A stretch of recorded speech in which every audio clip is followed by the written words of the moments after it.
esta incidencia va cambiando por la violencia y por la modificación que tenemos a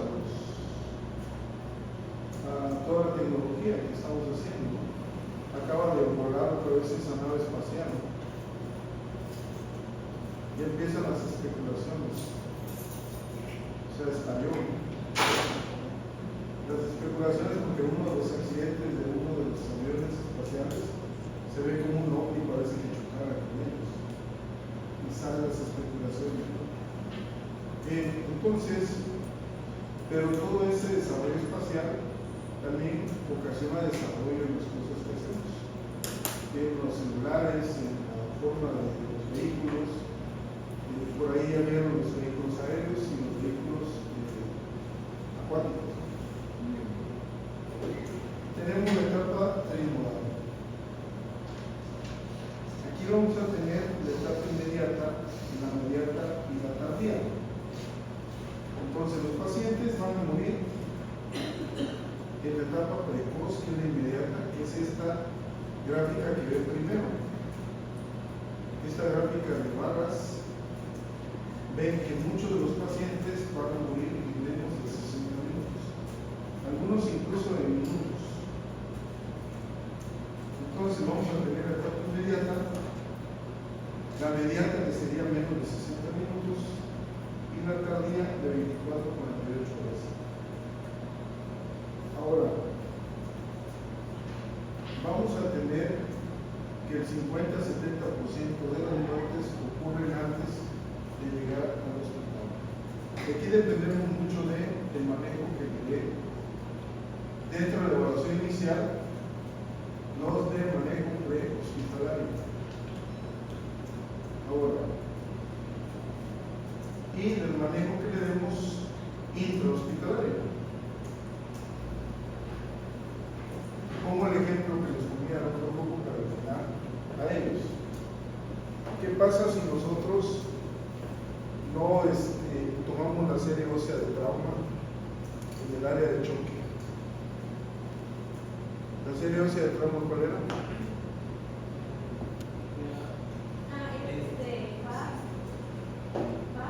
Ultrasonido pélvico, abdominal, torácico, radiografía anteroposterior, lateral y no me acuerdo las otras. Lateral cervical, AP de tórax y AP de pelvis, hemotenia, el ABCD. ¿Qué necesito para la vía aérea? Y el cuello, el de la radiografía lateral cervical. ¿Qué vamos a ver en la lateral cervical? La vía aérea y la columna cervical. ¿Qué necesito para la ventilación? Del tórax. Entonces ese es un tórax. Y para la circulación del corazón también ahí está. Y como decía la doctora, el FAS, ¿no? Y para la circulación también ver la pelvis. ¿Por qué? Porque cuando la pelvis se fractura atrás sangra mucho. ¿Cuánto? De 4 a 6 unidades de sangre. Es decir, de 2 litros a 3 litros. Entonces, ¿qué es lo que pasa cuando no tomamos esto? Ejemplo clásico y real de internos, seguro social antes y todavía. Afortunadamente hemos ido cambiando todo eso, ¿no? Las áreas de choque. Ustedes están internos. Entonces, para empezar en urgencias, nosotros les enseñamos acá que deben tomar preoperatorios. ¿Cuáles serían los preoperatorios?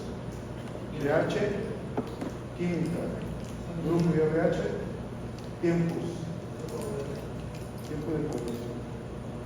¿Qué otro estudio? La telelectora. Pero de laboratorio. Tiempos de población, pH, química, grupo IRH, tiempo de población. Esos son todos. Si el paciente es mayor de 50 años, o es diabético, tiene algunos problemas, también un ego. Pero cuando pasan por urgencias, electrolitos y proteínas totales, cuando llegan al piso con nosotros, piden unos preparatorios. Electrolitos y proteínas totales, no, calma. ¿Por qué? Porque le cuesta mucho al hospital eso. Y además, como les digo a ellos, a ver, viene mi paciente caminando. Doctor, buenas tardes, ¿cómo se encuentra? Muy bien, usted siéntese. Y le piden electrolitos séricos a él, ¿para qué? ¿Me explico? Bien, pero regresando a por qué. Porque los mandan a tomar radiografías llegando al paciente. Chécale sus signos vitales. Otra vez, ¿qué debemos ver en el politraumatizado de evaluación inicial? ¿Cómo se encuentra? Bien, doctor, ¿qué estamos viendo? Revisión primaria. Vía aérea, ¿le duele el cuello o no? No le duele. Ventilación, circulación, déficit neurológico, exposición del paciente y prevención del hipotermia. Lo vamos a girar y si no hemos hecho eso, que eso es común, ¿eh? Doctora, vete a rayos X y lleva al paciente. ¿Y qué le pido? Aquí se da la solicitud, AP lateral cervical, AP lateral de cráneo, AP de tórax, AP lateral de ambos brazos, AP de pelvis, se llama seridosis metastásica. AP lateral de columna, cervical, torácica, lumbar, sacro, coxito, se le piden como 100 cosas.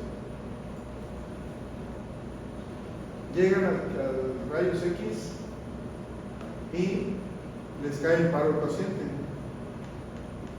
¿Y quién lo va a atender? Ni ellos ni ustedes. ¿Qué hacen? Salen corriendo y vienen de regreso a urgencia. Cayó el paro el paciente y viene atrás con el camillero con la camilla. ¿Me explico? Entonces, ¿qué tendríamos que hacer si el médico nos dice, pasen a rayos X y llévatelo?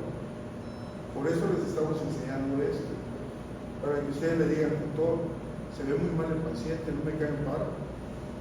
Usted vaya, de todos modos, si puede estar pendiente, eso ya de estar pendiente es diferente. O bien dice, ok, mejor llámanos y que vengan.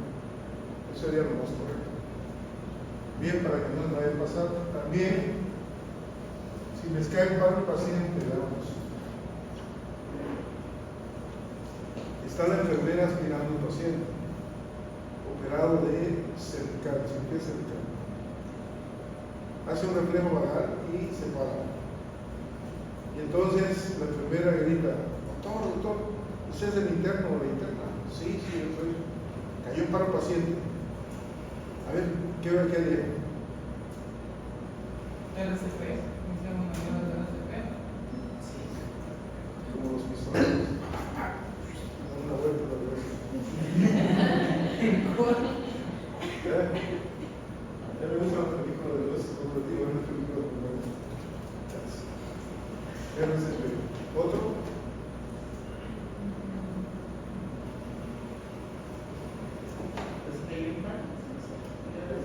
¿Dónde? Es el SP y ahí las posparos si logras salir.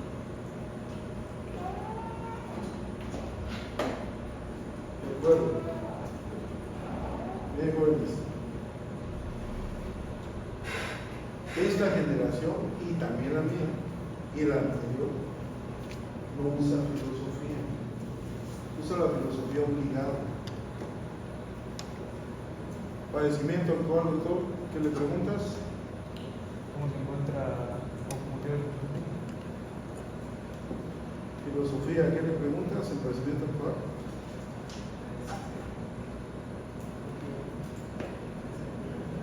La filosofía se crea con Sócrates, antes estaban los presocráticos, entre ellos Tales de Mileto, Anaximandro, Anaxímenes, y dicen que la filosofía se creó cuando el hombre empezó a tener conciencia. ¿Y qué dijo? ¿Qué hago aquí? ¿Cómo llegué aquí? ¿Por qué llegué aquí? ¿Qué hago aquí?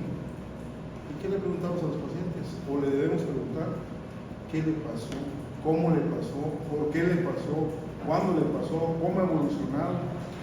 el abogado le pregunta, ¿qué ocurrió? No, pues es que me pegó 2 cachetadas. ¿Por qué? ¿Cómo fue? Es lo mismo. Están usando la filosofía. Cuando ustedes tengan un problema, los terminó su novio, los terminó su novia, ¿qué pasó? ¿Por qué pasó? ¿Cómo pasó? Hay que analizarlo. Incluso nosotros sacamos una gráfica y hacemos el iceberg que pone las rayitas. Ustedes saben, ¿no? El cubo o el diagrama de Chicago, pueden usar. Y al final van a sacar la conclusión. Yo tuve la culpa, o ella tuvo la culpa.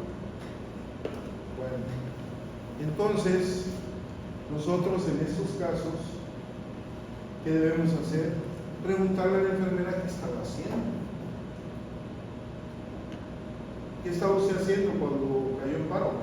Estaba aspirando, un reflejo vagal. ¿Qué hace el reflejo vagal? Paro respiratorio. ¿Tiene paro cardíaco ese paciente? Todavía no. ¿Qué tenemos que hacer? ¿Hacerle RCP y fracturar las costillas? No, checar el Bien. Entonces, entre que checamos pulso y todo, ¿qué hacemos? Me pasa el carro rojo, me lo pasa. Aspirador, aspiro y luego tomo el Ampú, que es la marca comercial, conecto el oxígeno y le doy 2 ventilaciones profundas, ¿no? O más. Ya que le di las ventilaciones, ahora sí escucho el corazón. ¿Cómo esperan que esté? Pues depende, porque puede Bien, ser- va a estar. Ah,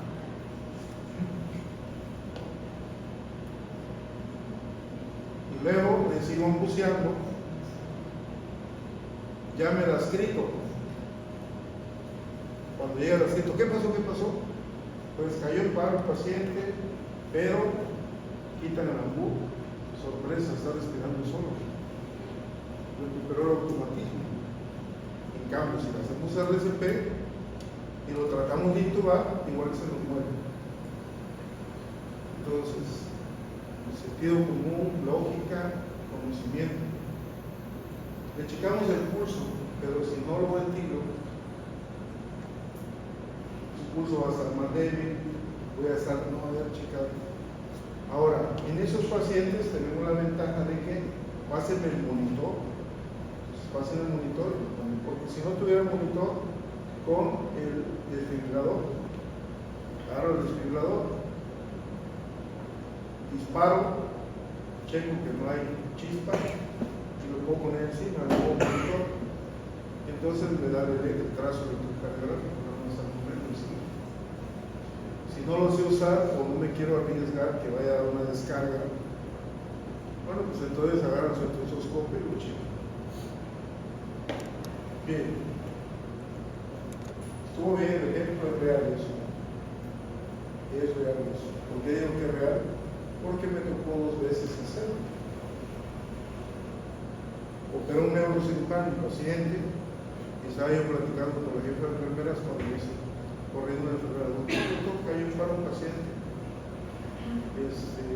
quiero operar el neurocirujano, llámenlo, pero pues, ¿quién va a actuar? Pásenme el carro rojo. Ahora, van a decir ustedes, ¿por qué el doctor no puede resolver así tan fríamente, no? Porque en el R1, en Lomas Verdes, México, en un hospital de tercer nivel, con 52 camas por piso, 6 pisos, con 22 quirófanos, estoy hablando de una enormidad, ¿no? Como dice la especialidad, nos cayó en paro el paciente igual. Entonces estoy en piso. Pásenme el Ampú, no sabía qué hacer para empezar. Pero bueno, vamos a aspirar, vamos a empezar. Pero llega el R2. ¿Qué pasó? Es que está en paro, hazte un lado. Voy a intubar. Intenta intubar. Llega el R3. Hazte un lado, intenta intubar. No mentira. Llega el R4, intenta intubar. Ya está en el esófago. Y llega el intensivista a darles una regañada, ¿no? 2.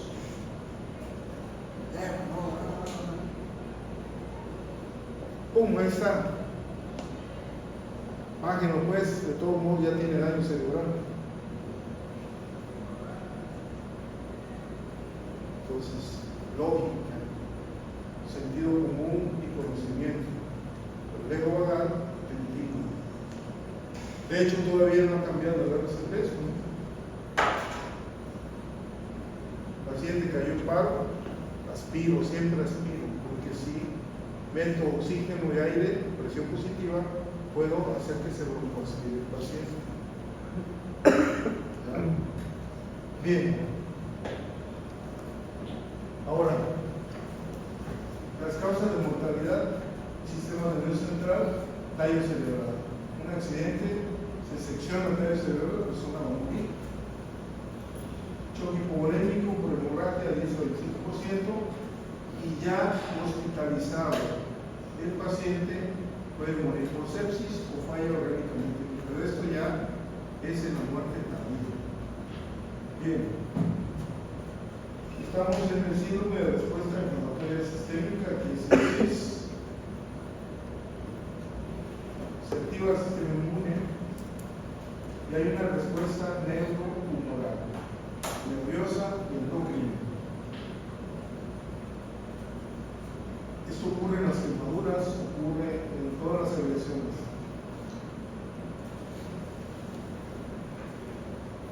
Se llevó a cabo el trauma y no hubo circo de acuerdo. O sea, el cuerpo lo aguantó bien, no hubo problema. Hubo uno leve. Pasa los días, se recuperó. Masivo. Aquí el cuadro es precoz, tenemos que trabajar, si no se muere. Moderado cuadro inicial, se agrava con el paso de los días, un segundo evento lo agrava mucho más.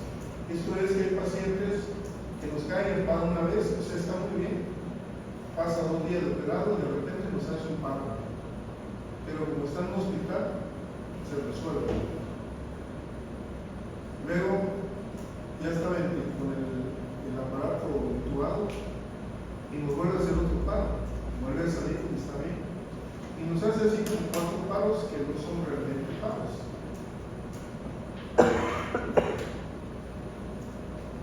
Cuando hay un paro cardiorrespiratorio, de cada 10 pacientes que caen en paro, el ACLS dice que 1 va a salir. Bien, preguntas hasta ahí. Doctora, ¿quiere leerse, por favor? Agresión, liberación de células inflamatorias, activación de las células inflamatorias, liberación de citocinas, radicales libres y mediadores lipídicos, con adecuado equilibrio de pro y antiinflamatorios, expresión de molestias de adhesión, aparición de un gradiente táctico, rápida llegada de células inflamatorias al centro agredido. Fagocitosis y eliminación de bacterias, eliminación del agente agresor, abolición del gradiente quimiotáctico, cese del aflujo de células inflamatorias, apoptosis de los macrófilos y fagocitosis por los macrófagos, emigración de los macrófagos y resolución del foco inflamatorio. Bien.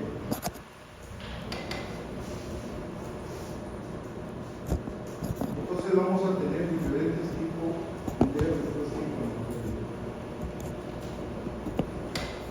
Una excesiva respuesta que nos puede llevar a la falla orgánica múltiple que ya habíamos visto.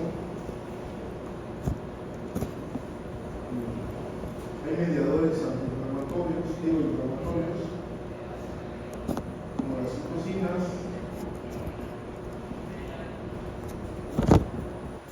mediadores humorales, donde se va a activar el complemento.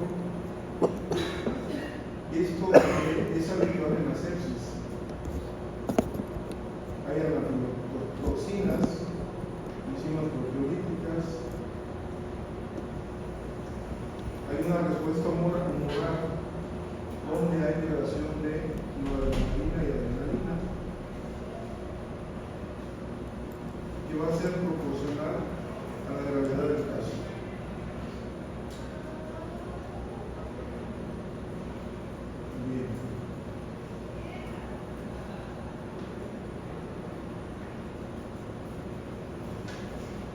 La proteína C reactiva es un marcador antiinflamatorio importante en estos casos. La proteína C reactiva la pedimos en casos de infección también en estos pacientes. Cuando hay compresión, o sea, fue aplastado el paciente, tenemos que pedir también verificar en la orina y tenemos que checar que cuando se aplastan los músculos, ¿vale? Para ver si no hay rasguñones. ¿Qué tenemos que pedir? Ego, ¿qué más? Cuantificación de orina Enzimas. Bien, entonces nos vamos a ir ya a lo que me interesa que ustedes sepan.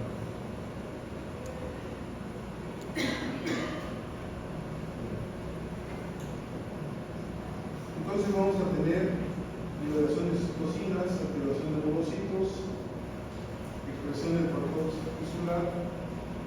Las células endoteliales van a producir óxido nítrico,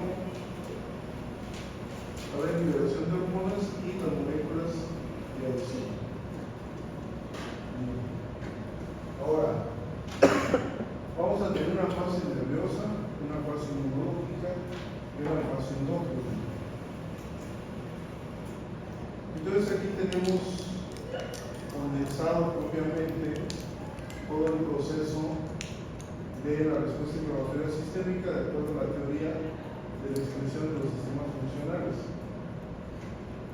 ¿Se acuerdan que mencionábamos que como la medicina es conocimiento científico, se basa en leyes y teorías?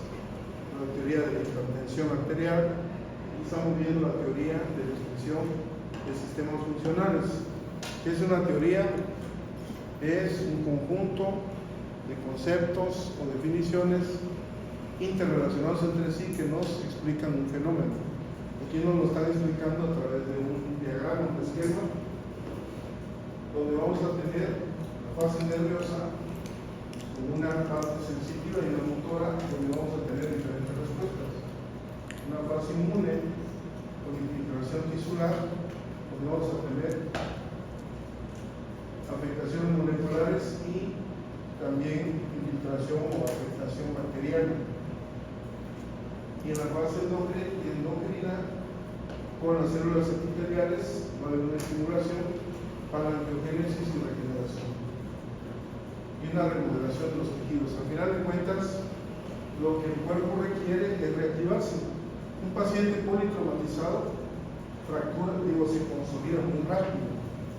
Una fractura de clavícula lleva 3 semanas o 2 semanas y ya está pegado. Una fractura de húmero lleva 3 semanas y ya pegó. Porque se estimula el metabolismo. Entonces, cuando vamos a operar al paciente como ellos, reviso si no ya está pegada la fractura para que lo vea. Bien. Ahora, remarcando, ¿qué órganos nos pueden dar sustratos? El hígado, el músculo, los depósitos grasos, el riñón, el tracto gastrointestinal.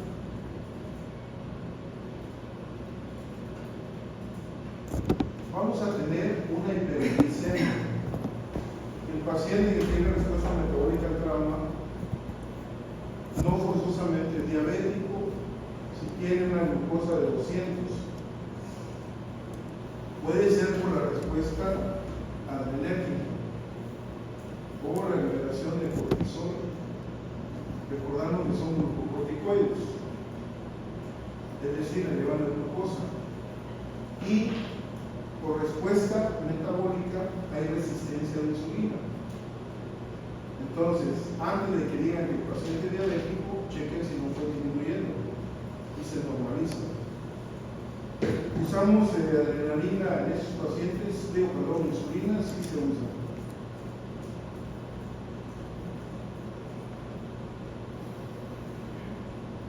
Bien, también el oxígeno, que tenemos que usarlo a dosis altas primero y a dosis bajas después. Es decir, 12 litros por minuto, 6, pero luego lo dejamos con 3 litros. Y el oxígeno es una molécula muy reactiva.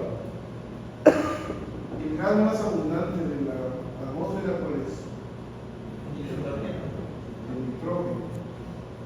Y si fuera el nitrógeno, ¿por qué no respirar el nitrógeno? Porque es más afín el oxígeno. No. Porque el oxígeno es más reactivo, reacciona más fácil, pero también puede generar un estrés oxidativo. Y entonces se van a formar radicales libres que pueden tener o hacer daño celular. Y entonces aquí tenemos al estrés oxidativo, agresión, hay un estrés metabólico, hay peróxido de hidrógeno,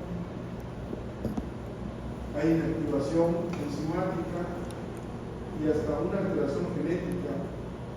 Todo esto nos va a llevar a esta parte que nos va a llevar a la muerte. Bien, ahora el cuerpo se destruye solito. Hace un catabolismo proteico, ¿para qué? Para tener disponible sustrato. Está pensando en prepararse